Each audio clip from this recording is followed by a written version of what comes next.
Bueno, entonces iniciamos la grabación. Buenos días, espero que se encuentren bien al igual que sus seres queridos. Pues vamos a empezar ya. Me voy a permitirles compartir pantalla.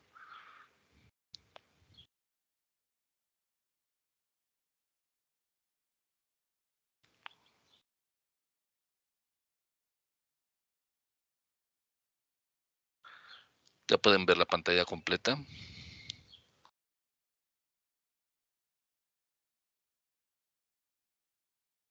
Sí, ya se ve.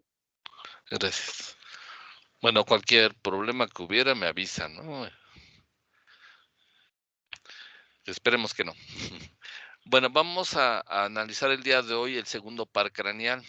Este segundo par craneal, pues igual que el anterior, va a transportar información sensitiva, y de las tres modalidades de sensitiva, pues sería la sensitiva especial, pues que obviamente está relacionada con la vista. Entonces aquí nos da un panorama más o menos general del trayecto de la información, cómo esta información que se va a generar en la retina, va a salir por mejor dicho, va a ingresar al cráneo, a través del agujero óptico, luego pasa por el conducto óptico, se dirige posterior y medial, donde se da un entrecruzamiento de las vías de izquierda y derecha en el quiasma óptico, y de ahí pues hay una serie de relevo de información, por ejemplo, a lo que es el núcleo geniculado lateral, cercano ahí al tálamo, y después hay relevo de información que se va a proyectar en dirección posterior, pero siguiendo una trayectoria curvilínea, ¿no? Que es las que vamos a analizar, y que se van a llegar hacia el lóbulo occipital, a la región calcarina sobre todo. Bien, recordemos las 6 modalidades que estamos utilizando en este curso, 3 sensitivas y 3 motoras. De las sensitivas tenemos la general, que va a transportar información de tacto, dolor, temperatura, presión, vibración y sensibilidad propioceptiva. Una sensitiva visceral, que va a llevar lo mismo que la anterior, excepto el dolor. Entonces va a transportar tacto, temperatura, presión, vibración y sensibilidad propioceptiva. Y la sensitiva especial, que va a llevar información asociada, información sensitiva asociada a los órganos de los sentidos, como lo vimos el día de ayer con el olfato, hoy es con la visión, después la veremos con lo del gusto, la audición y el equilibrio. Y 3 motoras, que básicamente se derivan del origen de los músculos, porque generalmente pues esta está asociada a músculos, pero también a glándulas, ¿no? Y otras estructuras, pero en particular a los músculos. Entonces tenemos la motora somática, que va a estar asociada a aquellos músculos que se desarrollaron, que se originaron a partir de estos pares de somitas, o bien la motora branquial, que va a estar asociada a aquellos músculos que se originaron a partir del aparato faringio, y la motora visceral, que va a estar también relacionada con aquella musculatura lisa que está asociada a las vísceras, a las glándulas, a toda la musculatura lisa en general. Entonces tenemos que el día de hoy nos toca el óptico, y que igual que el día de ayer que vimos el olfatorio, va a transportar información sensitiva especial solamente, y que está relacionada con la vista.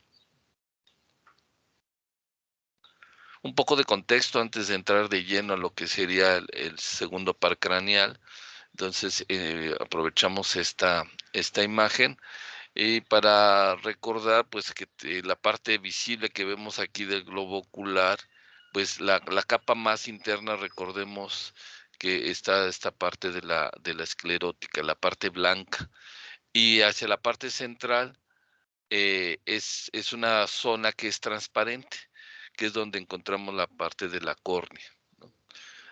Ahora, hacia la parte media, un poco profundo, pues ya podríamos ver lo que es el iris y la pupila, que es como un diafragma, ¿no? Un espacio que va a regular sobre todo el paso de luz, ¿no? Se va a contraer el músculo constrictor de la pupila cuando nos llega mucha luz, cuando algo nos deslumbra, o cuando entramos en una región donde hay poca luz, que está en la penumbra, pues entonces ahí se dilata, entonces tenemos, por lo tanto, hay un músculo dilatador de la pupila. Entonces se va a estar regulando este paso de luz. Podemos ver estructuras que están asociadas a este globo ocular, pues si nos vamos hacia la parte media, tenemos la carúncula lagrimal, donde normalmente aquí podemos tener secreciones de glándulas, que son las famosas chinguiñas que se quita uno, ¿no? Sobre todo al levantarse. Entonces tenemos esta región de la caráncula, hacia el ángulo tenemos el canto medial. Si hay un canto medial, entonces tenemos un canto lateral. Entonces, canto medial, canto lateral, un poco lateral al canto medial, pues está la región de la carúncula lagrimal.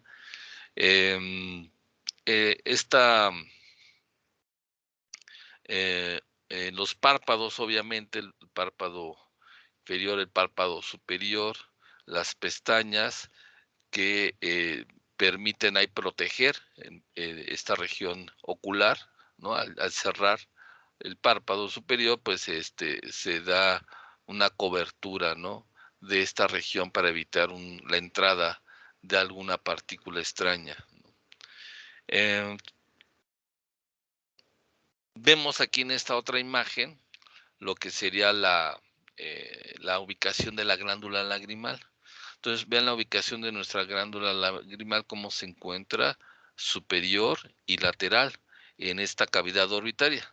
Tenemos la cavidad orbitaria y en la parte superior lateral encontramos la ubicación de la glándula lagrimal. Aquí también nos sirve mucho para ver los músculos asociados a esta región ocular, como tenemos el orbicular de los ojos.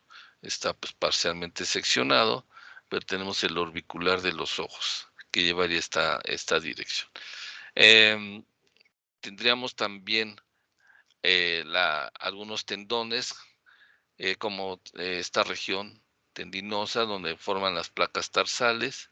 Ahí ven cómo se inserta también el músculo elevador del párpado superior, para poder abrir jalar ese párpado y quede expuesto el ojo, ¿no? Vemos también grasa, hay grasa que se encuentra en esta cavidad orbitaria, sobre todo hacia la parte lateral y posterior, encontramos grasa orbitaria. Entonces encontramos tejido adiposo en toda esta región.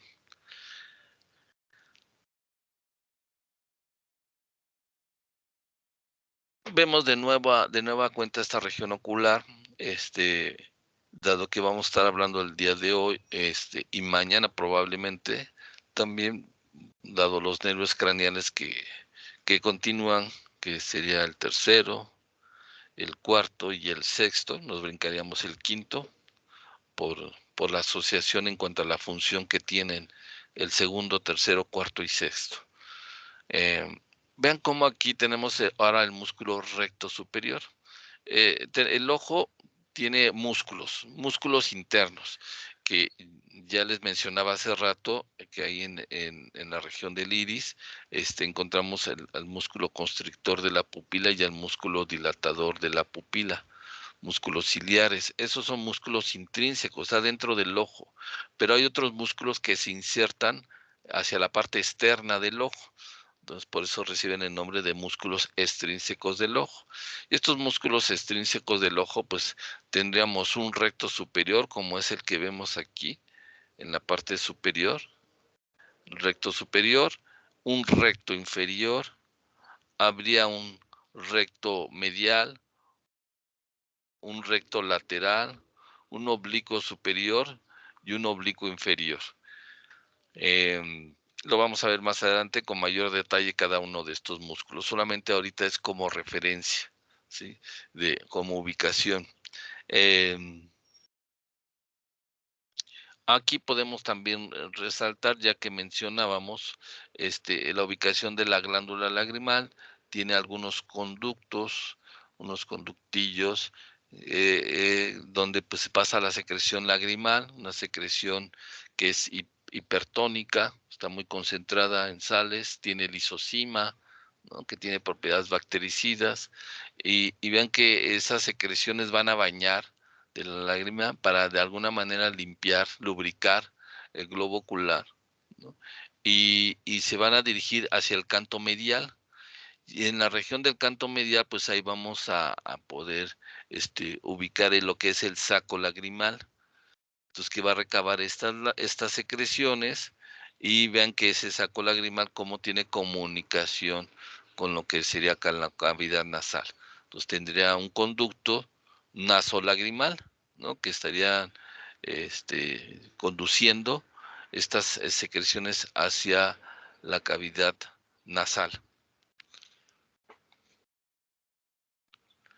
Aquí vemos en una vista superior, superior, donde si nos centramos un poco en la región orbitaria, pues observen aquí cómo viene el trayecto, sobre todo de los músculos extrínsecos del ojo. Vemos del músculo elevador del párpado superior. Si yo levantara este músculo, entonces puedo ver el músculo recto superior, ¿sí? Entonces el elevador del párpado superior se encuentra por arriba, superior al músculo recto superior. Por eso aquí no lo podemos apreciar. Vemos el oblicuo superior en esta dirección, donde después se dirige hacia una polea y que le va a permitir cambiar de dirección y su inserción oblicua.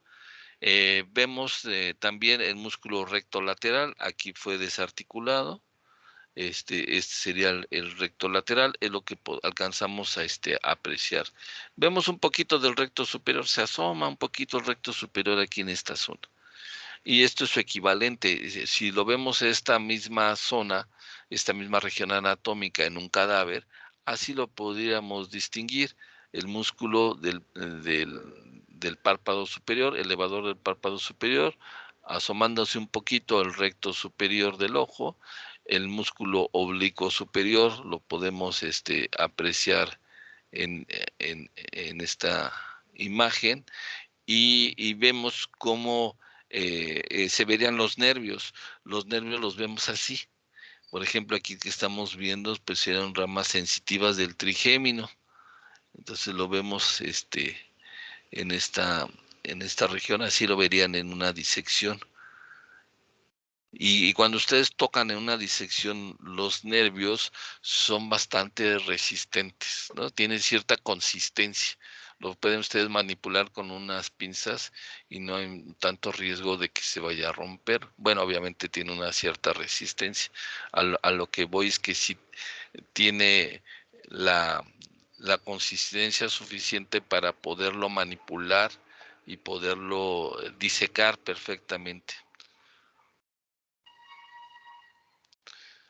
Bueno, aquí vemos en un esquema, en un esquema de un corte casi sagital del globo ocular. Entonces el ojo, pues vamos a ver que tiene tres capas. Tiene tres capas, una externa, una media y una interna. Dentro de estas capas del ojo tenemos, decíamos, la más externa, que es una capa fibrosa, que es la capa de la esclerótica. Entonces, en esta capa de la esclerótica vemos la parte blanca, que ocupa la mayor parte de la región del globo ocular, pero justo en lo que sería en el centro ahí vamos a observar que es una zona más clara, no se ve blanca, es transparente, ¿no?, que es la región de la córnea.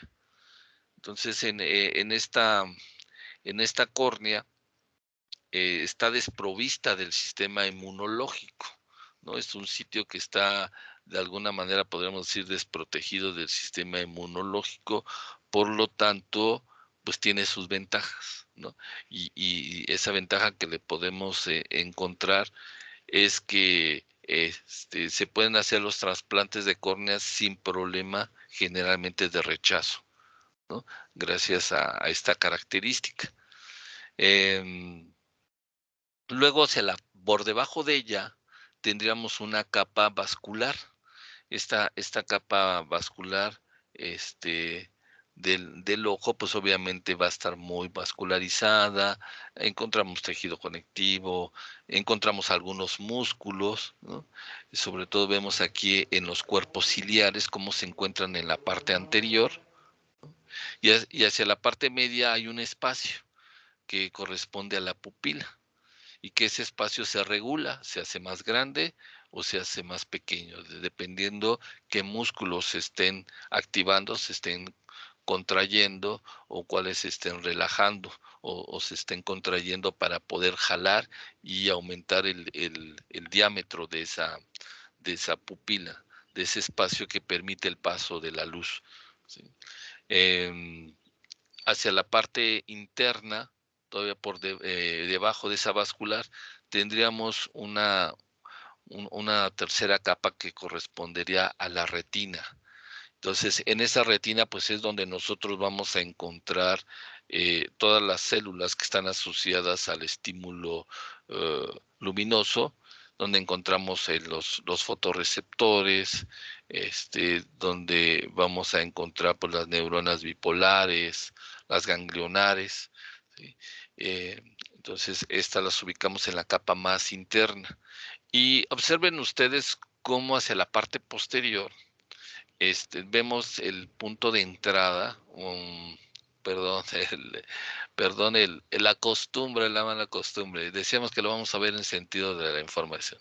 Mejor dicho, la salida de la información es aquí, en donde tenemos la parte del punto ciego, ¿no? Porque pues ahí no es retina, porque es el punto de entrada o salida, ahora sí, de entrada o salida de vasos sanguíneos, y de la salida del globo ocular, ¿no? De la salida de la información del globo ocular, ¿no? Para formar el nervio óptico y que se proyecte hacia al interior del cráneo, pasando por el agujero óptico y luego por los conductos ópticos para irnos hacia lo que sería la fosa craneal media y darse el entrecruzamiento de la información, ¿no? En el quiasma óptico. Entonces vemos aquí arterias retinianas, venas retinianas, que van a distribuirse en toda la retina. Y aquí no hay que pasar desapercibido este lente, que es el cristalino. Entonces vean, ese cristalino está suspendido en esta porción gracias a unos ligamentos, los ligamentos suspensorios que van del cristalino hacia los cuerpos ciliares. Estos ligamentos se contraen, se relajan un poco más de acuerdo a la necesidad de poder enfocar la imagen. Cuando la información visual atraviesa la córnea, pasa a un espacio que está entre la córnea y la cara externa, por así decirlo, de lo que serían los cuerpos ciliares y la región de la pupila, es la cámara anterior del ojo. Entonces atraviesa la cámara anterior del ojo, pasa por la pupila, atraviesa el cristalino y después está la cámara posterior, ¿no? La cámara posterior del ojo. Entonces, y se proyecta hasta la retina, ¿no? Y entonces este cristalino lo que hace es poderse hacer más convexo o menos convexo dependiendo el enfoque de la distancia de las imágenes. Entonces nos sirve para enfocar. Es como si fuera ahí el tornillo micrométrico en un microscopio que estamos ajustando y le va a dar esa nitidez. El cambio un poco en la forma de ese cristalino es el que va a permitir el ajuste de las imágenes justo en la retina. Si no se da ese ajuste adecuado, las imágenes quedan cortas, pueden quedar antes de la retina o después de la retina. Cuando me refiero a que queden cortas o más largas, me refiero a que no se enfocarían bien, ¿no? Que se verían bien si yo tuviera la retina aquí o si la retina la tuviera más lejos, a eso me refiero, ¿no? Entonces, ese cristalino, pues también se va perdiendo su capacidad de ajuste conforme se va avanzando en la edad. Hoy en día, pues ya es posible también poder sustituir ese cristalino por un cristalino artificial. Se pueden dar este tipo de operaciones. Ha habido muchos avances en este sentido de solucionar varios problemas visuales, ¿sí? Entonces, pues todo esto no quisiera ahondar tanto para no, pero sí es necesario un poquito de contexto para sacarle un poco más de provecho a lo que sería al segundo par craneal. En esta vista, vemos en esta vista superior, podemos apreciar pues cómo sería el trayecto de la información, de esta información visual. Entonces, cómo se atraviesa la córnea, cámara anterior del ojo, la pupila, cristalino, cámara posterior del ojo y la retina, ¿no? Entonces llegaría esta información hasta la retina. Y en la retina, pues ahí va a atravesar todas las capas histológicas de la retina hasta llegar hasta el epitelio pigmentario. Ya ese epitelio pigmentario es el que va a interaccionar con los fotorreceptores. En el caso del humano es así. En el caso de algunos animales, la disposición es diferente. La luz no atraviesa todas las capas, primero todas las capas de la retina, sino primero llega directamente hacia ese epitelio pigmentario. Y después ya hay interacción con las células de esa retina, ¿no? Entonces, pero en el caso del humano, primero atraviesa todas las capas, la luz, todas las capas de la retina para que pueda estimular a ese epitelio pigmentario. Y vemos aquí pues parte de las capas que decíamos del ojo. La más externa es la parte blanca, que es la esclerótica. Por debajo está la vascular, y la más interna, que sería esta, pues sería la retina, donde vamos a encontrar los epitelio pigmentario, los conos, bastones, neuronas bipolares, ¿no? Neuronas ganglionares, etc.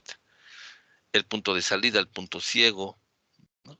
Entonces, si se fijan, habría un punto desprovisto del campo visual, pero que nuestro cerebro es tan asombroso que esa falta lo cubre con un parche. Entonces lo hace un parche de acuerdo al contexto, lo rellena. Como si, imagínense que tenemos una obra de arte que se ve dañada en una zona, ¿no? La dañaron o la borraron, y entonces los restauradores van a cubrir esa parte faltante o esa parte dañada. Pues nuestro cerebro va a hacer eso, ¿no? Va a cubrir esa parte de acuerdo al contexto, de acuerdo a la idea, lo cual es algo, pues, sin duda muy, muy asombroso, ¿no? Vemos aquí el nervio óptico. El nervio óptico, pues, no sería más que un conjunto de axones de las neuronas ganglionares que vamos a ver más adelante, y que se proyecta aquí, pues, superior, posterior y medial. En un cadáver podríamos ver también estas zonas de disección, ¿no? Del globo ocular, ¿no? Pero bueno, de ahí ya no me voy a detener. Y el comercial nunca falta, pues aquí el de se compran colchón, o sea, no faltaba, ¿verdad? Vea, escucha. Bueno, vemos en este esquema de nuevo esta cámara anterior, el cristalino, la cámara posterior.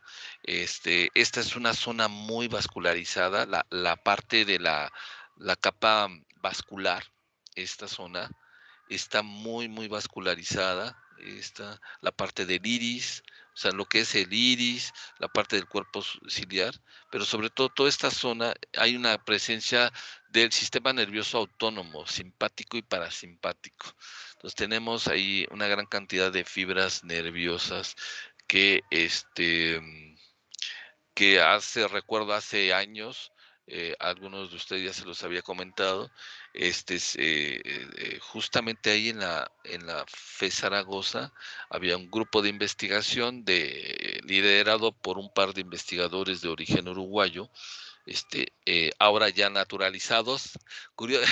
Qué chistoso, fíjense, ahorita que me acuerdo de los dos venían de Uruguay por el exilio de las dictaduras del Cono Sur.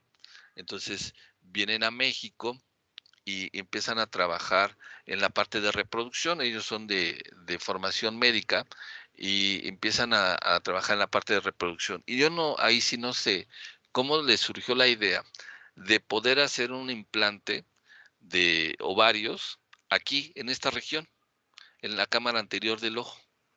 Y entonces ponían ovarios de ratas, o sea, a la rata le quitaban su ovario y se lo ponían a ella misma, por así decirlo. Lo ponían aquí en la cámara anterior del ojo y después de unos días el ovario era reinervado.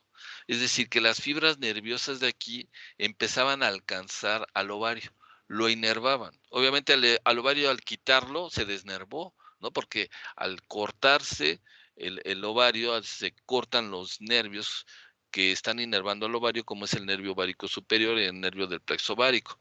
Entonces retoman la inervación y se le da seguimiento y los ovarios ovulaban.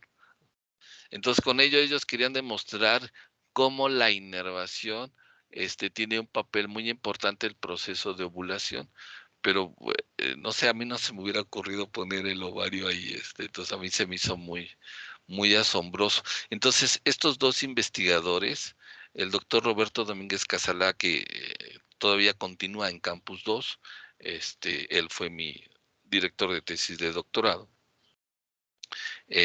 pues sigue trabajando ahí en la FES Zaragoza, en Campus 2, y la doctora Laura Riboni, ella le surgió la oportunidad y se fue a Puebla.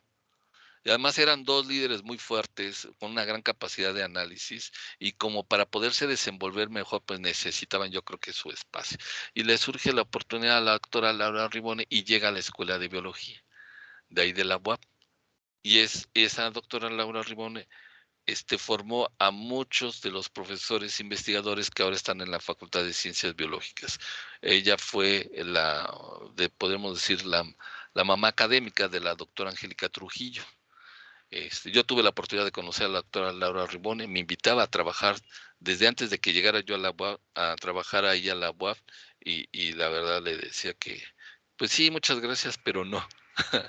Y tonto, ¿no? Debía haber aceptado con mayor tiempo, pero bueno, todo pasa por algo. Entonces yo creo que necesitaba pasar por otros sitios antes de llegar finalmente también a Puebla. Y hasta la fecha, ustedes saben que me mantengo viajando de la Ciudad de México a Puebla, en la cual obtengo experiencias muy enriquecedoras y de la cual me hace muy feliz dar clases en ambas universidades. Mi alma mater, la UNAM, y mi segunda alma mater, que sería la UAP, ¿no? Porque es la que me dio la oportunidad de cumplir mi sueño, de tener mi propio laboratorio de investigación, ¿no? Bueno, pues les digo que resultó esta parte chistosa, ¿no? Que la doctora Laura Riboni, finalmente, contribuyó mucho ahí a la formación de varios profesores. No solamente a la doctora Angélica Trujillo, por sus manos pasó la doctora Berenice, la doctora Concepción López Telles, creo que la mayor parte de la plantilla que egresó de ahí de la Facultad de Ciencias Biológicas, conoció a la doctora Laura Riboni, que se le dio la última otorgamiento de medalla, este, eh, en, ahí en la facultad, tengo entendido que se le dio, pero ella no, creo que no quiso tener una sesión así presencial que ya se desentendió un poco y es una lástima. Creo que ella todavía tenía muchísimo que dar. Bueno, regresando a esto. Entonces, es una zona que está muy vascularizada. Si ustedes, por ejemplo, desnervan, quitan los nervios simpáticos, los nervios sensoriales abundan, empiezan a, a tener mecanismos de plasticidad neuronal que empiezan a crecer a las terminales sinápticas, se desarrollan más, o en el caso de las dendritas, un mayor árbol dendrítico. O si es al revés, se quita la sensorial, aumenta la simpática. Pero es una zona muy interesante esta parte. De la parte vascular, de la parte media, pues les digo, esta es una zona muy vascularizada e inervada. Entonces tenemos la parte de la coroides, que sería toda esta zona. Aquí vemos cómo está el cuerpo ciliar y vemos el iris, ¿no? Entonces, estas tres estructuras, iris, los cuerpos ciliares, que están en ambos lados, y la coroides, que todavía se continúa hacia la parte posterior, forman parte de esa capa vascular o túnica vascular, o también se conoce como V.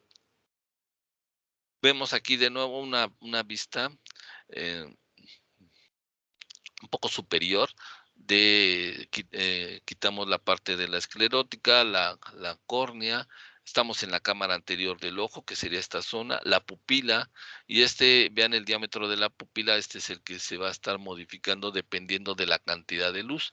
Y es lo que vamos a ver con lo de hoy y con lo de el tercero, sobre todo, el tercer par craneal, cómo hay el reflejo fotomotor, de cómo es que se da esta mayor dilatación de la pupila cuando pasamos a una zona de penumbras, cuando entramos a una sala de cine y que ya empezó la película, entonces se dilata más esta zona.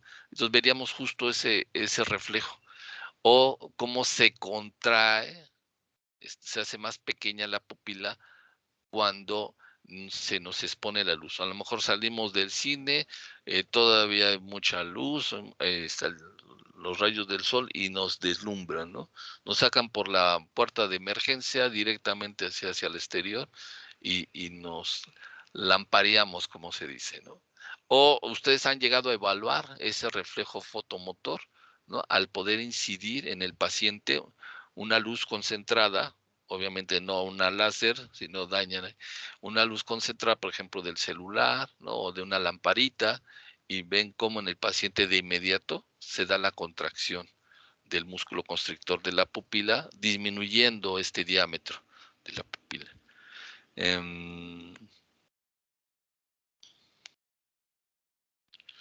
Bueno, aquí, vean, están conductos que van a drenar el humor acuoso. Aquí hay un humor acuoso, una secreción que tiene que ser reabsorbida. Obviamente esta tiene muchas acuaporinas para proteínas de canal de agua para poder absorber este humor acuoso y se esté renovando, ¿no? Si se llega a tapar estos conductos de Schlemm, pues eso se convierte en un fuerte problema porque empieza a aumentar la presión intraorbitaria y eso pues compromete la función. Puede ser también por un problema de una infección, ¿no? De un agente patógeno que puede provocar un proceso inflamatorio y una obstrucción de los conductos de Schlemm. Vemos aquí la retina. ¿Cómo se vería la retina? La capa más interna del ojo.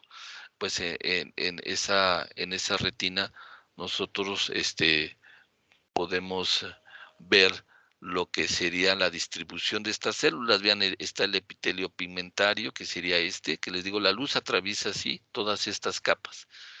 Y luego ya la información iría en este sentido. Entonces, este es el epitelio pigmentario de la retina, así lo veríamos nosotros en un corte histológico, ¿sí? Por la parte superior estaría la capa media, que es la coroides, esa sería la coroides, pero la retina iniciaría aquí, de esta porción pigmentaria, de ese epitelio pigmentario. Luego tendríamos los conos y bastones, células que más bien son neuronas modificadas, estos conos y bastones. Tendríamos después cómo se comunican con las neuronas bipolares, como vemos aquí. Y estas neuronas bipolares, a su vez, al ser estimuladas, se van a comunicar con las neuronas ganglionares o células ganglionares. Estas neuronas ganglionares van a proyectar su axón, se van a ir juntando los axones y es lo que nos van a conformar el nervio óptico, ¿sí? Entonces, esa sería la parte del nervio óptico. Por lo tanto, como comentábamos ayer, el nervio óptico, como lo vemos en una imagen en una imagen inferior de la base del encéfalo, ese es el origen aparente. Y el origen real lo estamos viendo aquí. Aquí estaría el origen real del segundo par craneal, ¿no? Porque finalmente va a iniciar con la activación de estos fotorreceptores, con luego las neuronas bipolares y las ganglionares. Entonces, así lo veríamos en los cortes histológicos y las diferentes capas histológicas de la retina. Hay que mencionar también que hay otras células, células que se le llaman horizontales, que vean lo que están haciendo las células horizontales. Están funcionando como interneuronas. O sea, realmente estas son interneuronas, las células horizontales, que permiten la integración de la información. Vean cómo está integrando información de varios fotorreceptores, ¿sí? Entonces, esta es una función muy importante de integración que están realizando por estas interneuronas. Estas interneuronas en esta capa pues se le llaman células horizontales. Vean que también entre las bipolares y las ganglionares también hay interneuronas que están permitiendo esa integración de la información. Y en este caso estas células se le llaman células amácrinas. Entonces, tanto las horizontales como las amácrinas son interneuronas que están favoreciendo la integración de la información. Entonces es algo muy importante, ¿no? A veces no se habla de ellas, no se le da los reflectores, ¿no? Pero es muy importante la función que desempeñan estas interneuronas, ¿no? Generalmente los aplausos se los llevan los conos, los bastones, este, un poco hay las bipolares y las ganglionares, pero poco se habla de las interneuronas. Aquí tenemos un mayor acercamiento, vemos el epitelio pigmentario, entonces la luz va a llegar a ese epitelio pigmentario, pues tiene que ver ahí con la activación de la rodopsina y una serie de señales ya a nivel celular que no voy a ahondar por cuestión de tiempo, ¿no? Entonces vean cómo presentan modificaciones de membrana al epitelio pigmentario que le permite un mayor acoplamiento de los conos y de los bastones, ¿sí? Entonces los fotones atraviesan todas las capas histológicas, llegan al epitelio pigmentario y luego la información iría así. Ahora, como dice la canción, de reversa. Entonces va del epitelio pigmentario hacia los fotorreceptores, ya sea conos o sean bastones, ¿no? Y pues aprovechamos para mencionar que en el caso de estos dos tipos celulares, pues tenemos una mucho mayor cantidad de bastones que de conos. Pues se han estimado, yo he encontrado en la literatura que mencionan algunos de 100, 110 millones, la doctora Wilson menciona 92 millones, irían más o menos en ese sentido de 100 millones más menos 10 millones, ¿no? Irían ese promedio de, vamos a decir, de 100 millones de bastones y de conos, pues también ahí generalmente es como se acerca al 10% de la cantidad de los bastones, es decir, como que de cada 10 bastones habría un cono. porque se da una estimación de los conos, como de no llega más a los 10 millones, ¿no? Algunos incluso menos, 4.6 millones creo es lo que, o 4.6 o 5 menciona la doctora Wilson en su libro de los nervios craneales en la salud y en la enfermedad. Entonces, y la diferencia, además que ustedes están viendo ahí a nivel morfológica, es funcional, que los bastones se activan más, entran más en acción cuando la cantidad de luz es pobre. Entonces, igual cuando estamos en la penumbra, que ya está anocheciendo en la noche y hay poca luz, entonces ahí son los bastones los que se activan más fácilmente. Y por el contrario, cuando hay mucha luz, serían los conos los que se estarían activando. Pero vean cómo ambos mantienen comunicación, hacen sinapsis, hacen una comunicación con las neuronas bipolares, ¿sí? Entonces, estos son neuronas modificadas, a veces nada más se les dice fotorreceptores, pero no hay que perder de vista que son neuronas, ¿no? Los fotorreceptores son neuronas modificadas y pocos en la literatura hacen hincapié en eso de que son neuronas, ¿no? Fotorreceptores. Y en la parte superior derecha vemos una imagen cómo se vería con el oftalmoscopio, cómo podríamos ver el punto ciego, que aquí nos estaría indicando que es cómo va saliendo del ojo el conjunto de axones para formar el nervio óptico. Podemos ver aquí la zona de la fobia, el lateral aquí a lo que sería el punto ciego, que esta fobia vamos a encontrar una depresión y en toda esa zona se le llama el punto de mayor agudeza visual, porque vamos a ver una mayor cantidad de estos fotorreceptores en la fobia. Y elementos vasculares, obviamente derivados de la arteria y de la vena de la retina.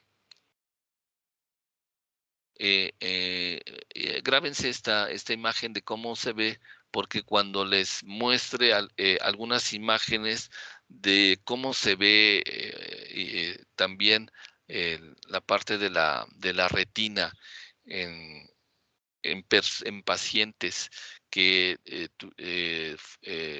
tuvieron COVID-19 o tenían COVID-19 en ese momento, cómo se ve alteradas esta zona, procesos inflamatorios importantes en esta zona de la retina, ¿no?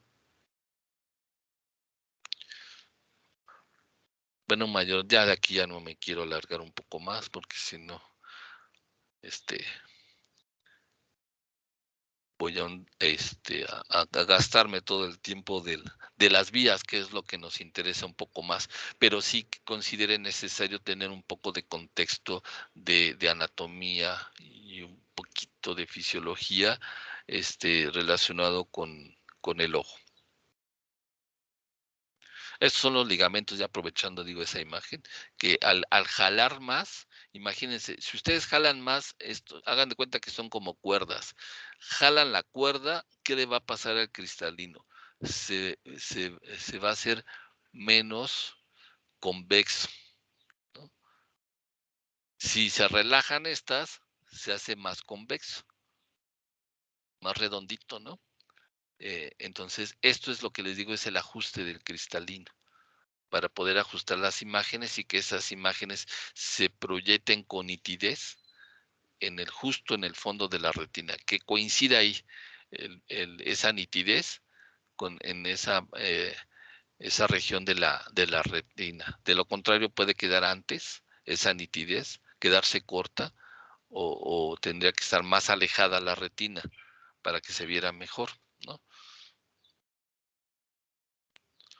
Entonces les decía, puede haber trasplantes corneales, y estos son muy comunes gracias a esto que decíamos que es una zona que está desprovista del sistema inmunológico. Por eso que no hay un rechazo, ¿no? Aunque, pues, para que tenga éxito estos trasplantes, pues debe de hacerse a la brevedad posible, ¿no? De preferencia 5 horas después del fallecimiento del donante, ¿no? Por eso ahora la nueva ley que está operando y que a lo mejor algunos desconocemos es de que todos nos convertimos en donadores de órganos, ¿no? A menos que uno exprese, por escrito que no queremos donar nuestros órganos, pero pues fue una estrategia ahí para poder cubrir un poco la falta de órganos para trasplantes. Les decía, esta obstrucción de los conductos de Schlemm puede originar el glaucoma.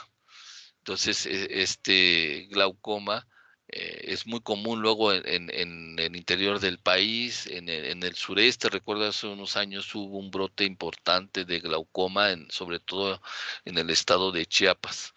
Entonces, pues esto puede comprometer la vista, ¿no? Si no se corrige oportunamente.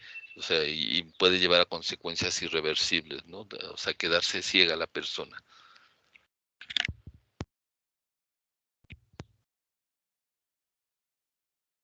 Bueno, en la parte de las cataratas, si hubiera opacidades en ese cristalino, pues son las famosas cataratas, ¿no? Que igual les decía que ya hay maneras de poder arreglar eso, solucionarlo, y si fuera necesario cambiar el cristalino, ¿no? Ya las operaciones en ese sentido para corregir problemas de la vista, sustitución del cristalino, pues cada vez están un poco más accesible, entre comillas, ¿no?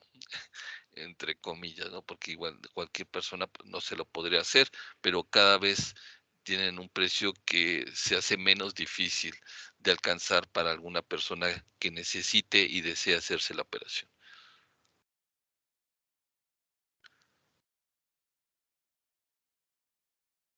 Bueno, aquí vean, tenemos, ahí fue ayer el primer nervio craneal, que es el origen aparente del primero. Aquí tenemos el origen aparente del segundo, que son los nervios ópticos. Aquí en este caso está seccionado los dos nervios ópticos.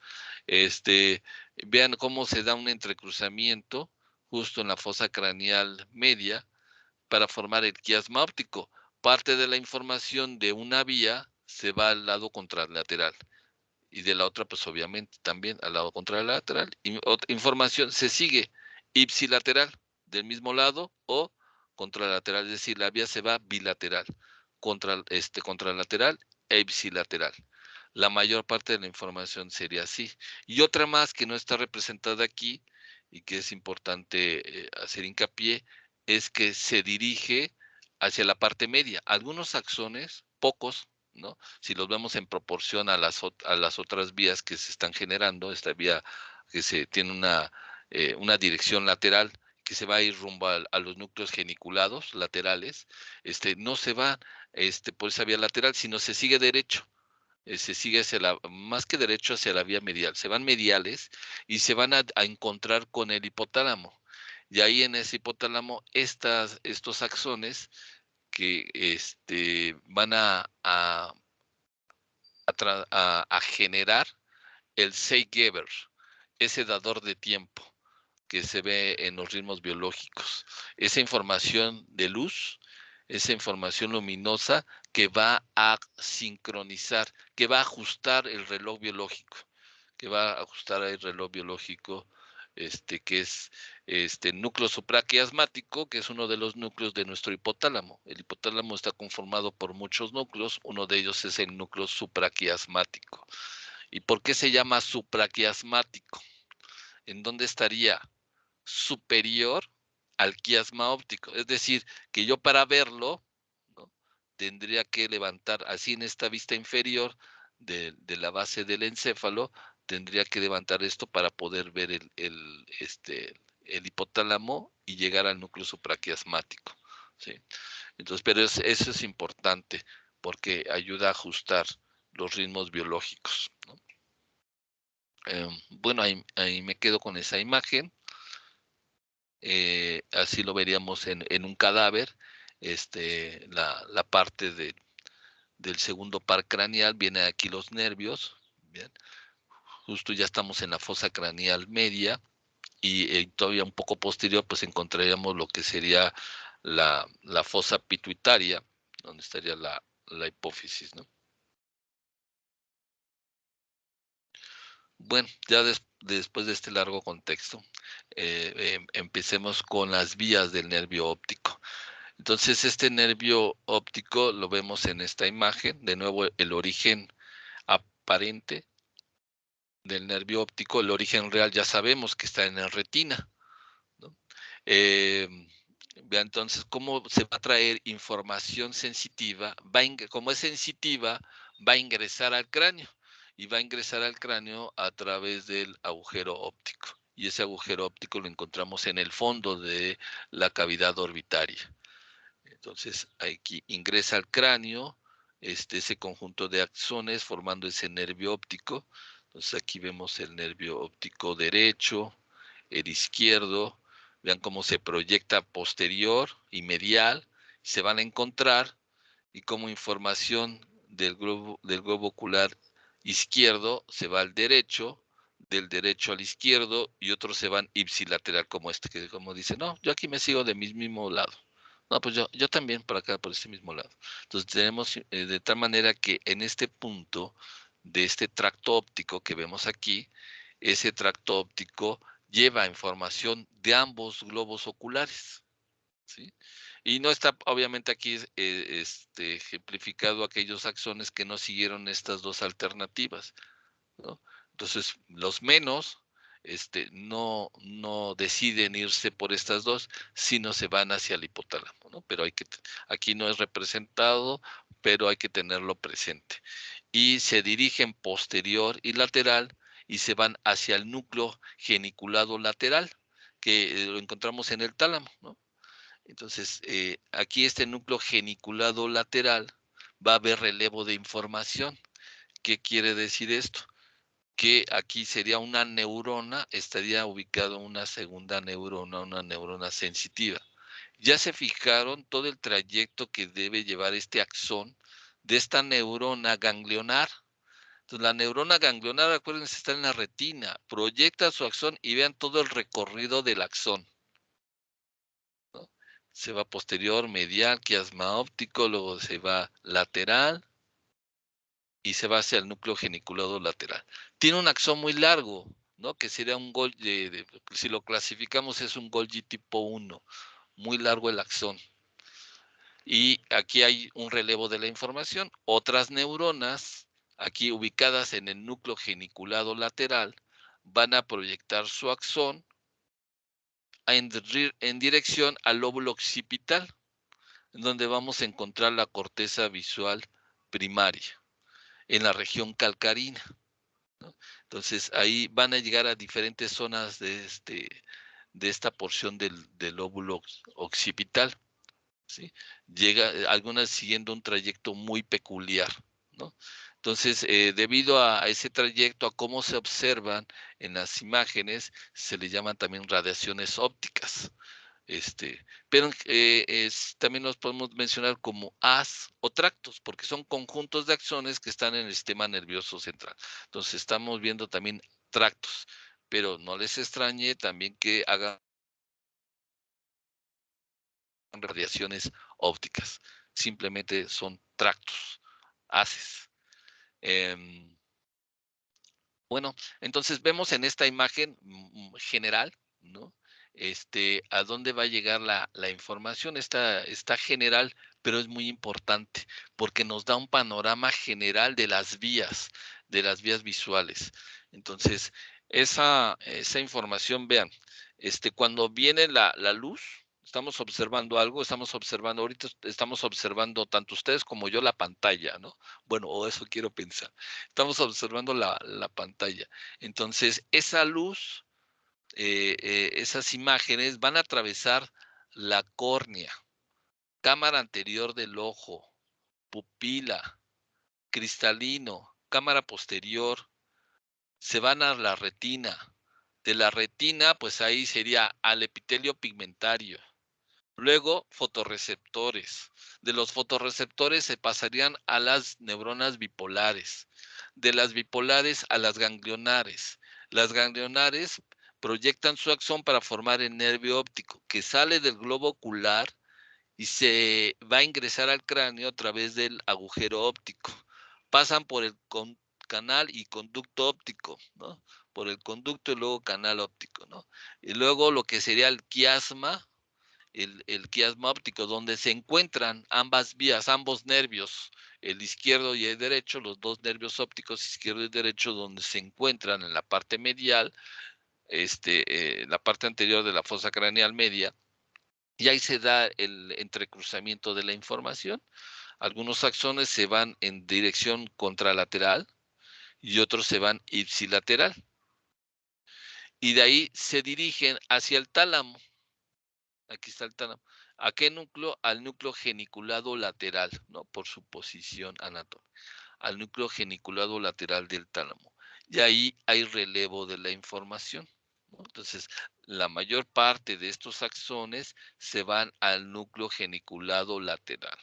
Otros, menos, ¿no? En proporción, menos axones, vean, dicen, no, pues yo no me voy al núcleo geniculado lateral. Yo me voy a lo que sería al núcleo olivar pretectal, ¿no? Es decir, una posición más medial. Entonces se van al núcleo olivar pretectal. Entonces aquí tenemos los núcleos olivares pretectales. Entonces, en esos núcleos olivares pretectales va a haber relevo de información. Es decir, a ver si no los confundo. Y si se confunden, me dicen, porque entonces yo tengo la culpa. Para explicarlo las veces que sean necesarias. Es decir, tenemos la neurona primaria. La neurona primaria en esta vía del nervio óptico está ubicada en la retina y son las neuronas ganglionares, que proyectan su axón, la mayor parte, al núcleo geniculado lateral. Y ahí una neurona secundaria o de segundo orden van a proyectar sus axones para formar estos haces o tractos. Hasta ahí, ahorita seguimos el trayecto de eso. Otros axones de las neuronas ganglionares van a proyectar su axón hacia el núcleo olivar pretectal, que está en una parte medial, ¿no? Medial con respecto al geniculado. Entonces, al núcleo olivar pretectal. Ahí, entonces, hace sinapsis con otras neuronas secundarias o de segunda orden. Hasta ahí me voy a quedar en esta vía.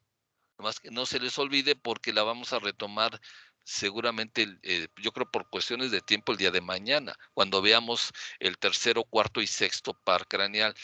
Esta vía en particular es importante porque es parte de la vía que explica el reflejo fotomotor. Es decir, que estas se van a activar, por ejemplo, cuando hay mucha luz, que nos lampareamos, entonces se activa esta vía. Para entonces, ¿qué hacer?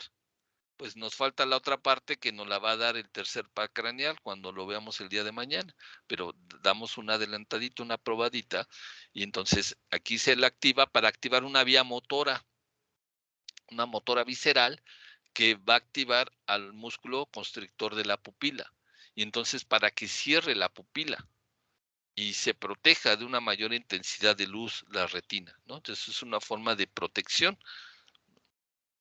Entonces se cierra de inmediato ahí un poco más la pupila. Tenemos entonces otra vía. A ver, denme unos segundos, por favor, permítame.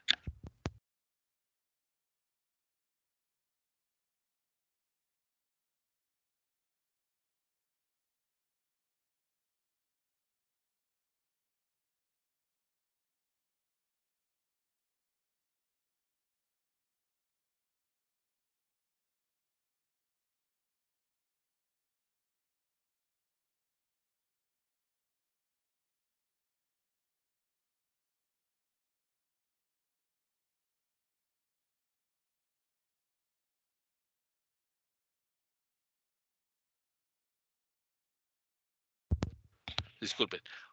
Bueno, les decía entonces, vía por el núcleo olivar pretectal es que explica el reflejo fotomotor, que mañana lo completamos, ¿no? Pero ahorita una probadita. Entonces, lo que nos vamos a centrar el día de hoy para esto es la parte ahora visual de cómo se procesa la información. Entonces, llega estos axones del nervio óptico, ¿no? Hacia el núcleo geniculado lateral, y ahí hay relevo de la información y neuronas de segundo orden o secundarias proyectan sus axones, pero vean cómo algunas, todas hacen igual, una vueltecita ahí como una glorieta, le dan la vueltecita. Una es un poco, eh, más evidente, mucho más larga, que es estos axones van a formar un tracto o un haz, ¿no? Y por la forma que describe la dirección de estos axones, se le llama asa de Meyer. Parece una cita. Entonces, pero es un haz o un tracto. Es decir, entonces es el asa de Meyer, la más larga. Y vean cómo le da la vuelta por el ventrículo lateral, ¿no? Un poco más lateral al ventrículo lateral, ¿no? Y vean hasta dónde alcanza, ¿no? Porque si se fijan por la ubicación, estaríamos a más o menos a nivel del lóbulo temporal. Y vean cómo se proyectan ahora anterior para llegar al lóbulo frontal.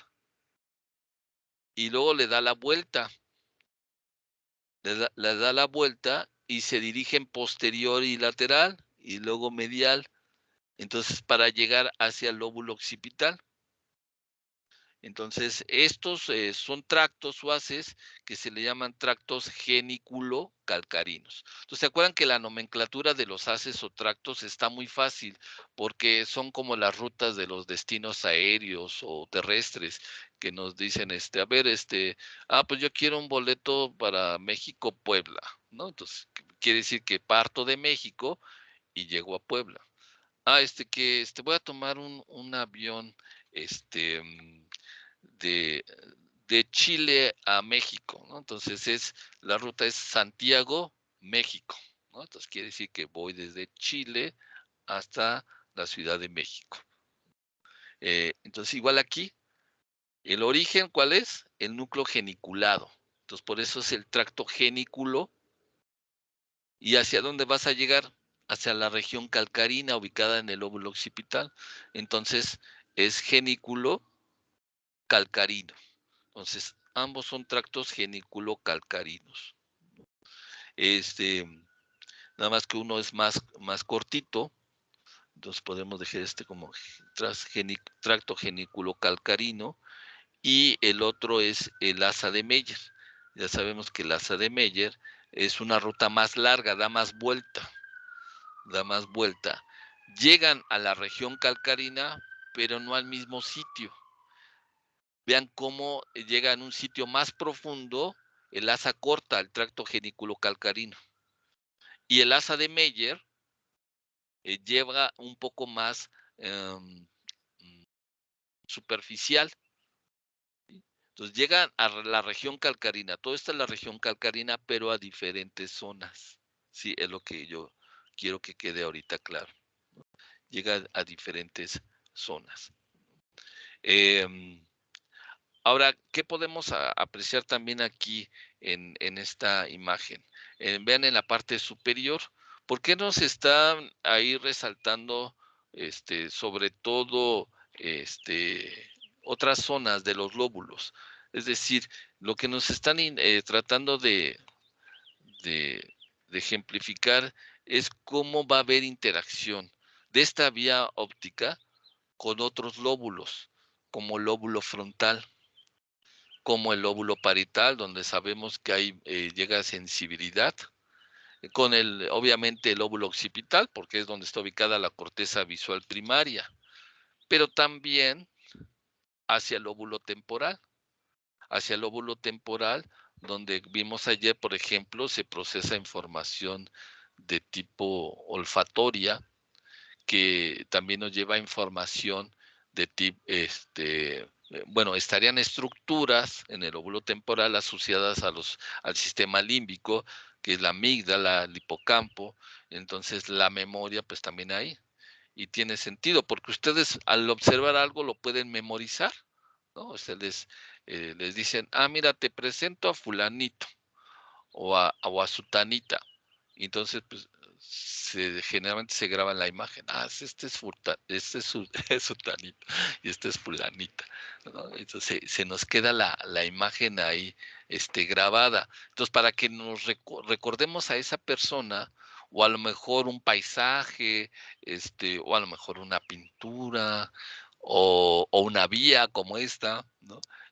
Lo tenemos que guardar, ¿no? Tenemos que hacer el proceso de memoria, de corto, y ojalá y también el de memoria de la memoria corta y la memoria de largo plazo. Entonces, ojalá y también sea la de largo plazo. Entonces, es en donde, en el hipocampo. Entonces, debe de haber conexiones luego hacia estas otras áreas, ¿no?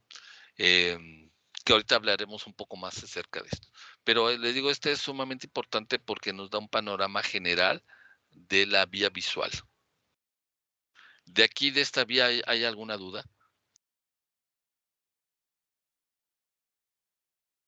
No.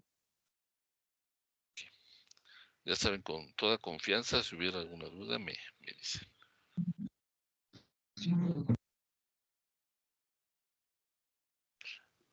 Bueno, nosotros tenemos campos visuales, ¿no? Y estos campos visuales los podemos dividir en 4 campos visuales. O sea, si yo divido el campo visual como si fuera mi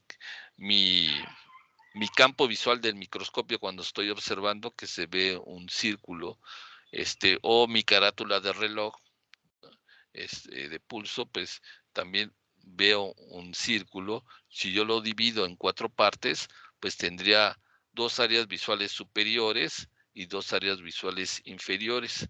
Entonces, información en ese sentido de mi campo visual se va a procesar, ¿no? Es decir, que siguiendo la misma vía, pero diferentes neuronas estarían participando para llevar información de cada uno de los campos visuales, ¿no? Algunas del campo visual superior derecho, otras del superior izquierdo, otras del inferior izquierdo y otras del inferior derecho.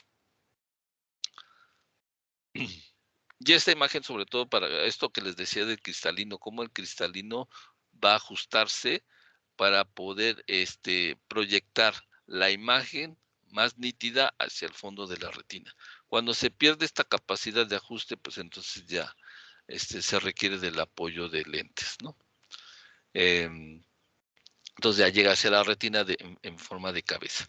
Pero recuerden que esta información visual es un estímulo de luz, es un estímulo fotónico que es transformado ya en el epitelio pigmentario y obviamente en los fotorreceptores en un lenguaje eléctrico. Es decir, ya en la entrada y salida de iones, ondas de despolarización, entra sodio, sale potasio, entonces ya se habla el lenguaje eléctrico, ¿no? Pero aún así, dentro de ese lenguaje eléctrico hay ciertas intensidades, ¿no? Hay discriminación de señales, por así decirlo. Vemos aquí en la retina, les decía, el punto de mayor agudeza visual, la fobia, y al centro una depresión, que es la fobiola. Entonces es el punto de mayor agudeza visual porque tenemos una mayor concentración de los fotorreceptores, ¿no? Casi el 50% de todos los fotorreceptores están ubicados aquí y otros 50 se distribuyen en toda la retina. Entonces por eso se le dice que es de mayor agudeza visual, ¿no? Acá quedaría el punto ciego, que es la entrada o salida de elementos vasculares, la arteria y vena de la retina y el nervio óptico, ¿no? De nuevo aquí la información, vean cómo va la información. Cuando yo observo algo, esa luz, aquí pues ya vamos a ver cómo atraviesa la córnea, ¿no? Aquí no lo tenemos que imaginar, atraviesa la córnea. Estaríamos en la cámara anterior del ojo, pupila, cristalino, cámara posterior del ojo, Retina, ya llega aquí a la retina, atraviesa todas las capas histológicas, llega al epitelio pigmentario. La información pasa a los fotorreceptores.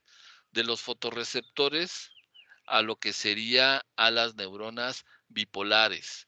De estas neuronas bipolares a las neuronas ganglionares. Y de estas neuronas ganglionares son las que sus axones forman el nervio óptico. Vean aquí cómo proyectan sus axones, se juntan, salen del globo ocular, se dirigen hacia el fondo de la cavidad orbitaria, ingresan al cráneo a través del agujero óptico y forman ese nervio óptico, ¿no? Entonces, ese nervio óptico pues se va a proyectar, decíamos, posterior, medial, se entrecruza información, el quiasma óptico, el punto de entrecruzamiento de la información, unas axones se siguen ipsilateral del mismo lado, otros se van al lado opuesto, contralateral, ¿no? Y poquitos, algunos, se van hacia la parte más medial, hacia lo que sería el núcleo supraquiasmático. Bueno, de ahí se van al núcleo geniculado lateral. Del núcleo geniculado lateral, hay dos vías, un tracto genículo calcarino corto y una asa de Meyer, que también es un tracto genículo calcarino, pero que es mucho más largo, porque se va más anterior, llegando al lóbulo frontal, le da la vuelta por el ventrículo lateral y se proyecta ya ahora posterior y medial.